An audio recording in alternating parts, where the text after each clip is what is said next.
Hello everyone, and welcome to today's webinar, Demonstrating Your Commitment to Member Safety. Thank you very much for taking the time out of your day to join us. My name is Ssl Data, and I will be your host this morning or this afternoon, depending on where you are listening from. So spring break marks the start of the spring and summer camp season, and YMCAs everywhere are now both running and preparing their programs for the rest of the season and the year. So besides the obvious tasks, you and your staff are responsible for providing a safe and secure environment for members of all ages participating in a wide variety of activities and possibly in multiple locations. So before we get started, I just wanted to take a moment to share a little bit about Ymcas Network.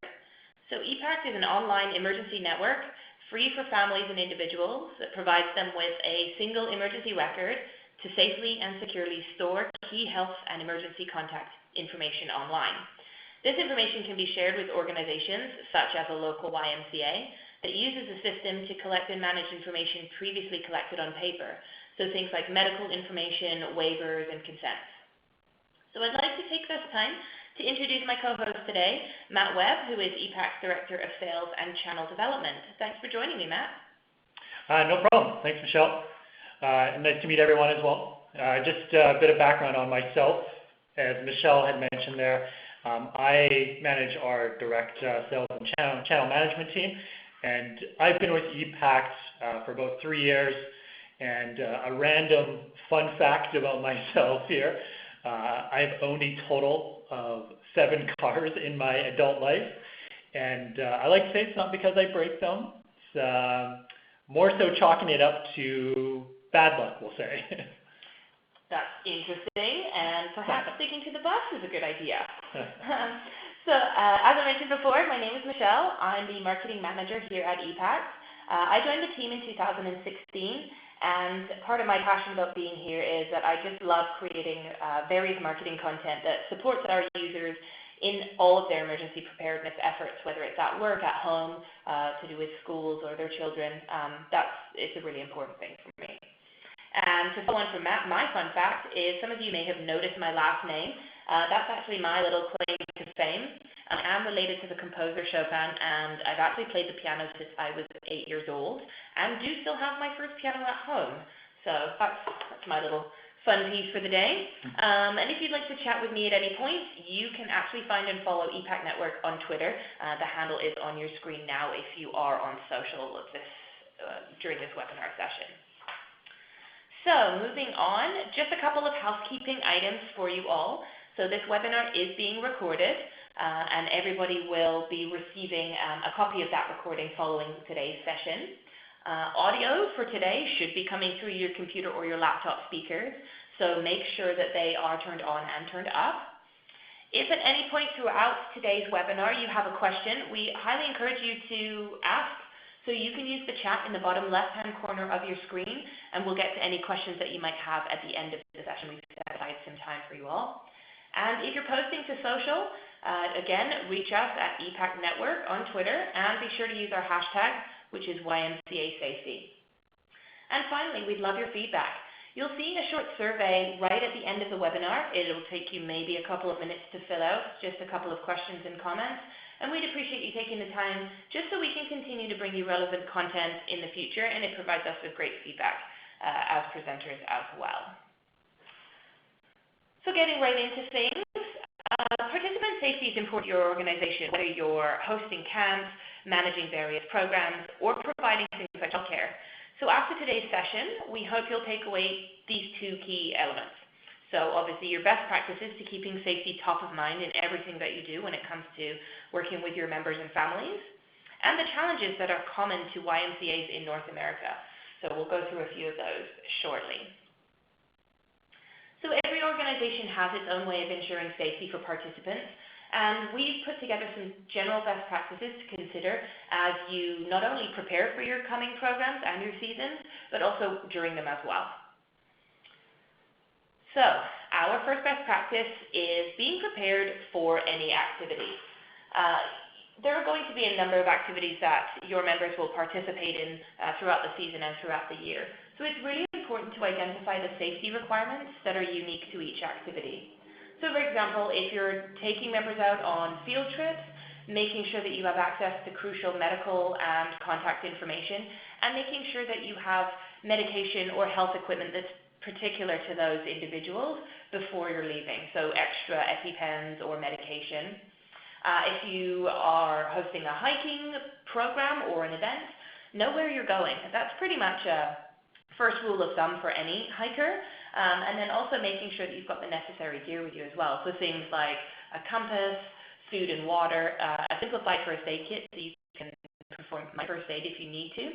And making sure that the members with you are wearing proper footwear, that they have a jacket just in case the weather turns, making sure that they're well equipped themselves. One of the key things as well is for overnight camps, there tends to be that really traditional campfire. It's sort of the epitome of the overnight camp experience. And it's really important to set expectations for members when they're in that scenario. So, of course, no running near the fire, no loose clothing. And actually, we found this fun and easy way. It kind of keeps safety top of mind for when you're running a campfire. It's called the 3-step rule, and it's a fun little riding, memorable thing. If on your face you feel the heat, 3 steps you must retreat. And it's just an easy way to help young members as well understand the importance of keeping a distance between themselves and a campfire. You're also going to want to ensure that your staff are certified for each activity that they're responsible for. So if you're doing something like an aquatics program, making sure that they have lifeguard certification or small craft safety certification, and that counts for anything whether you're going out in small boats or things like kayaks and canoes. That's actually a really good certification to have as well. Or things like archery. So USA Archery or Archery Canada both provide specific certification programs that that your staff can go through, and then they're well prepared for those particular activities as well. Providing the necessary safety equipment. So obviously going back, first aid kits are really important. Medication, the general pieces, and then also specific to various members. Emergency kits. Those are obviously going to include things like first aid kits, but all the extra pieces that go into that as well. And then going back again, appropriate attire, and then the specific safety gear. So things like helmets, eye protection, and other safety gear. So for example, if you've got members doing an obstacle course and they're using rope bridges, maybe having some gloves on hand as well. So just making sure that they're safe that way. And if you're using third parties for any of these activities, make sure that any waivers that are required are actually completed by families before the camp or program starts, just so you make sure you have that information taken care of. So our next best practice is collect and manage the right information. So whenever your members are signing up for various programs or activities, one of the key things that you're going to be collecting anyways is emergency contact information, and making sure that you're including pickup details. So who can and actually who cannot pick up a child in the event of any emergency or an evacuation. Keeping allergy and dietary information to hand. So with children being exposed to either an outdoor or simply an unfamiliar environment, it's outside of the home, allergies that are often well managed at home can then become a concern at camp. So it's really important to collect as much information about the types of allergies that your members may have, the severity of those allergies if they were to occur, and also what's the specific treatment. Getting that information from parents prior to camp means that everyone can prepare and that you can make sure that you have the necessary equipment or medication available in the event of an allergic reaction. And then when it comes to food allergies or dietary requirements, when you have that information ahead of time, it can help you prepare food appropriately or take measures to separate children so that they don't have to worry about cross-contamination, whether it's putting them in a separate food-safe area or serving them food first prior to anyone else. And then special accommodations. So for children that require specialized care, it's really important for adaptive or special rec staff to have as much information as possible so that they can prepare their programs and help everybody safely participate in any activity that they're involved in. So it might also be helpful to collect other information such as phobias or behavioral issues so that camp staff can have a complete understanding of a child's needs and can provide necessary support throughout the program for the best experience. And I'll just add to that too, and just share that in my experience, I often come across registration forms that will ask for this information, but sometimes in a very basic manner. And a good example of that is just asking the question of, does your child have any medical concerns that we need to be aware of? And the challenge is that with parents, they're so busy, and without asking them specifically about, say, allergies, dietary requirements, or medications, they may not think to note that information down on your registration form. So in our experience, asking more detailed questions has actually prompted parents to provide the right information. Awesome. Thanks, Matt. Yeah, that's a really great point, including prompting people for detail means that they can give you everything that you need. So our next best practice is identifying a safety point person. So this is going to be a member of your staff and noting them as your key safety member. So not only are they going to create a culture of safety generally and all over, they're going to act as a role model for both your program participants or other staff members. And so you can help them become and also remain a subject matter expert to really help them fill that role. So for example, your safety expert could focus on key areas like kitchen and food services, and that goes back to managing food allergies or dietary requirements and understanding the impact and how you can be safe there. Health and sanitation, emergency preparation and management. Obviously that's important across the board, but also your safety point person is well versed in emergencies or scenarios, disasters, for example, or that could be specific to the region that you're in. Transportation and travel supervision. So again, if anything is going off-site, making sure that members remain safe at all times and that they're moving around safely and securely. And any potential safety issues with new programs or activities. If you're adding anything new to your offerings, just make sure that you're aware of any potential item that can arise when it comes to safety and then managing that accordingly.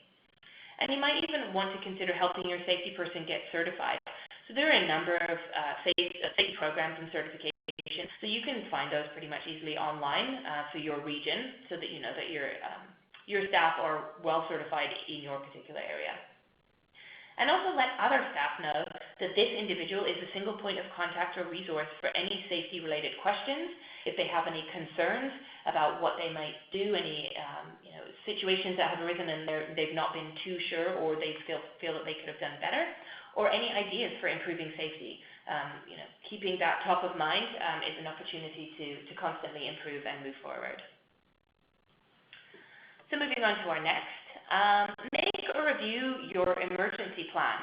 So if you have an emergency plan, making sure that you're reviewing it regularly. If you don't have an emergency plan, making sure that you create one and then stick to it. So one of the key things is making sure that you're going to have emergency and medical information for each member and that it's easily accessible. So using a tool like Ymcas, for example, is great because with our admin app, users can access records even without a data or cellular connection. So they have access to important information whether they need it or whether they need to provide it to medical personnel. However, if you don't have access to a smartphone, you will want to have other electronic or paper backups just in case. So making sure that these records aren't staying behind in an office, that you have copies with you. So again, you have that information to hand when you need it. And just some key pieces to consider in your emergency plan would be including knowing who to reach in different scenarios, so a medical emergency versus a weather disaster, for example, evacuation plan, where you're going, depending on where you are, your meeting places, those kinds of things.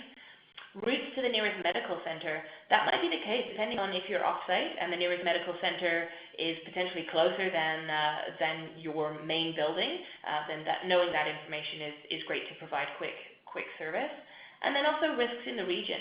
So for example, in the Pacific Northwest, earthquakes are a really big thing for us up here. So making sure that plans are in place to deal specifically with those. If you live in an area that's prone to hurricanes or tornadoes, again, making sure that you have safety plans in place as well. You're going to want to make sure that you have a way to quickly communicate with parents, guardians, or emergency contacts.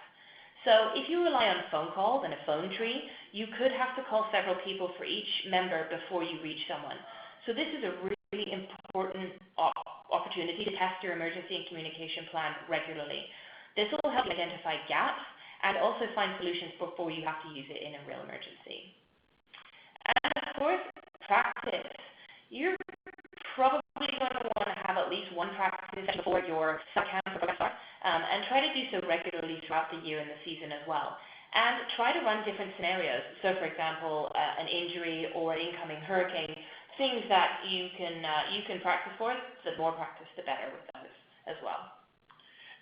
And just adding to that too, especially when we're talking about emergency contact information, collecting emergency contact information is absolutely critical, regardless of which type of YMCA program that you might be running. And one thing that I always suggest is ensure that emergency contacts are somehow notified when they're listed as an emergency contact for someone. Because what can happen here is an aunt or an uncle is listed as an emergency contact and they're not told they're an emergency contact, and suddenly that person's out of the country for the duration of, say, a summer camp program when they could be contacted. If you have a member management system that has communication tools built into it, take advantage of them and use those tools to communicate with the key members of a family support network that they might have. Awesome. Thanks for adding that piece, Matt. That's great. And then moving on to our next best practice is conducting regular safety audits. So this might be part of your ongoing process already, and so it's important to review your incident reports. Anything that has happened, make a note of any learning that can be valuable for the future, and see if there are better ways to respond to emergency situations and events. Again, always looking to move forward, always looking to improve on what it is that we're doing. And meet with your other staff. So whether it's other staff from within a particular program or other staff across other programs, meet with them, find out about their experiences and what they've learned. So use that as an opportunity to share information from your own experiences as well. And that helps helps create an environment where everybody can learn. You might not necessarily going to experience the exact same scenarios within each camp or program every season, every year. So it really gives you a well-rounded experience and wealth of information. And also, get feedback from members and their families. Find out what's important to them, and also find out what their experience was if their child experienced a particular emergency. Find out what, in their opinion, was done well, and also, again, find out where there's room for improvement so you can continue to move forward. So that's about it for our best practices. I'm actually going to pass this over to Matt now, who's going to go through some of the challenges that YMCA has experienced. Great, thanks, Michelle. The biggest challenge for many YMCAs is that most of this information is still being collected on paper. Not only is this labor intensive for staff, but it's also very time consuming for parents.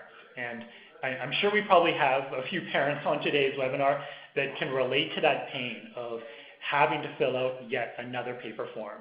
And in addition to this process being time consuming for everyone, it also does present a significant risk for you as an organization.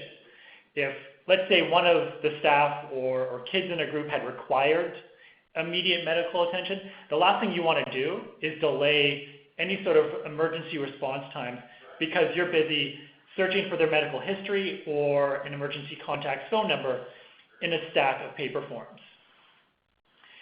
Now, emergencies are considered emergencies because they're unexpected, which is why the collection of these details is so important for your organization. For an example, in a medical emergency, either outdated prescriptions or old medical conditions could greatly affect the treatment that an individual receives. If a child needs to be picked up from camp, inaccurate contact information for an alternate guardian could mean that child doesn't get picked up, or doesn't get picked up quickly, or maybe doesn't get picked up at all. And when it comes to medical or emergency contact information for any child, and not just any child, but also any staff member, these details can change quickly. We actually conducted a study 2 years ago and found that over the period of 4 months, more than 30% of forms fall out of date. Now, if this information does change, it also requires a very tedious process of obtaining a new form to resubmit, or someone may have to manually update that existing copy. And for a child who's already out at camp, that can create issues in getting that information to the right people quickly. All emergency information should be easily and quickly accessible so that any of your program staff can respond to any unexpected situation. When reviewing your processes, it's important to consider the following. Who has access to this information? And also, how long would it take them to access that information and review it? You also want to ask yourself, does your member management system allow for frontline staff to access participant information, or is it limited to just, say, office staff or management staff? And if you are using paper forms to collect that information, is it easy for program leaders to quickly find information in a binder that might be filled with hundreds of forms? And are those forms also in a format that's going to be legible for not just staff, but also emergency services? Research has showed us that on average, it can take up to 5 minutes to find that information that's stored on paper. Now that can have a huge impact on the well-being of any of your program participants. We don't have to tell anyone on today's webinar how critical the security and privacy of member and participant information is. Whether you're using a registration system, a member management system, or paper forms to collect this information, you want to ask yourself the following questions. So who has access to your participant records? Only authorized YMCA staff should have access to records that pertain to the program participants that are just in their care. They should not be able to see information for member information, or should not be able to see information for other members who are not in their immediate care or immediate group. And is this information secure with a password or a physical lock on, say, a cabinet? Whether information is accessible at a YMCA branch or out at camp, it should always be secure. And is your system compliant with privacy laws in your region? Whether they be state privacy requirements or federal privacy laws such as HIPAA, it's important that those are in place and that you guys are meeting those requirements as well. And you also want to make sure that you're able to remove a program staff's access to all that critical information once they're no longer responsible for the participants that are in their group. So I always use the example of, at the end of a summer camp program, is there a way for you to ensure that whether it's a full-time staff member or part-time staff member, that once that camp wraps up, they're no longer able to access that information? So is there a process in place to either collect all those paper forms at the end of camp, or even a way in your member management system to quickly turn off their access? So in summary, I do want to include a few key takeaways to keep top of mind. And as you can see from the first one, we're talking about the importance of security. So ensure that any system you're using to collect medical and emergency information is HIPAA compliant. And that also, or that system that you're using is also conducting regular security audits. I know for us, because of the sensitivity of the information that YMCAs and other youth organizations are collecting with Ymcas, we're required to go through a very thorough safety audit every single year to ensure that we're meeting any government compliances and are up to date with any new security measures. If you will be collecting this information online, just make sure that you have those appropriate security measures in place. Any online form should always be hosted on a secure site that's also equipped with industry standard Ssl Data Encryption.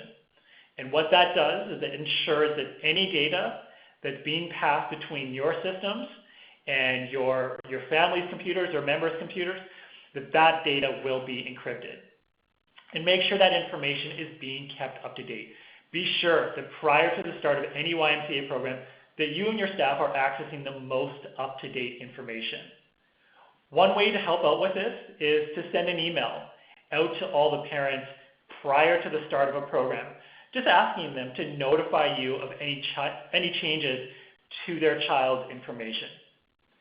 And ensure that this information is quickly accessible. Be sure that any authorized YMCA staff are well aware of where this information is being stored, If you're collecting this information on paper forms, as Michelle had alluded to before, have at least 2 copies. So perhaps one for your program staff to take with them, especially if they're going off-site, and then also one that can be kept behind in a secure location within your office. Or if you're collecting this information electronically, be sure that all your staff are fully trained on how to quickly retrieve that information through either a computer or a mobile app. In the event of any emergency, whether it's small or large, every second is going to count. So it's imperative that you're able to access this information as quickly as possible.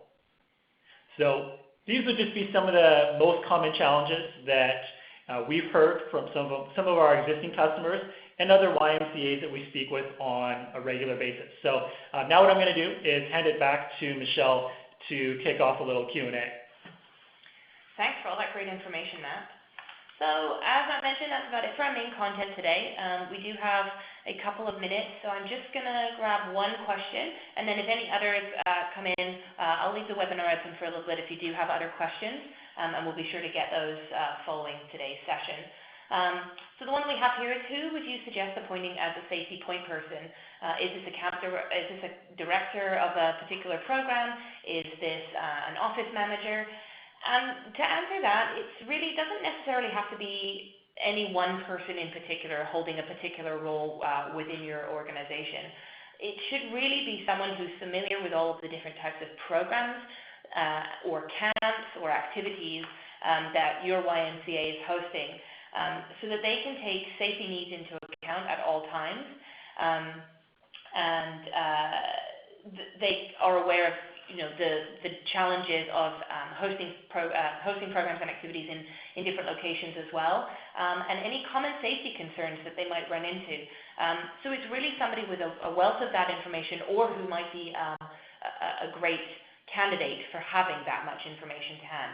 So while it could be someone who's a particular camp director or a program manager or an office staff member, it doesn't necessarily have to be one of them. You just want to make sure that you have somebody who has the capacity to collect and understand that information, and then to be able to share it with everyone so that they have those details at any time that they need it, and also so that they can be a source of information and learning.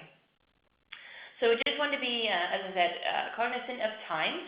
So we'll close out the webinar shortly. And we'll, as I said, get to any other questions that have come in following the session. So I had mentioned at the start, if you could just hang around for a few moments to complete the survey, it will pop up on your screen right as we end the webinar today. That would be great. It lets us know what you thought about today's session and the topic, and also allows us to continue to make improvements for the future, and we definitely appreciate your feedback. If you would like to learn more about how Ymcas can help your YMCA, you can reach Matt directly by email or telephone. His information is on screen now, so feel free to reach out in whatever way is easiest and most convenient for you. So once again, thank you all for joining us today, and we hope to see you again soon. Thank you, everyone.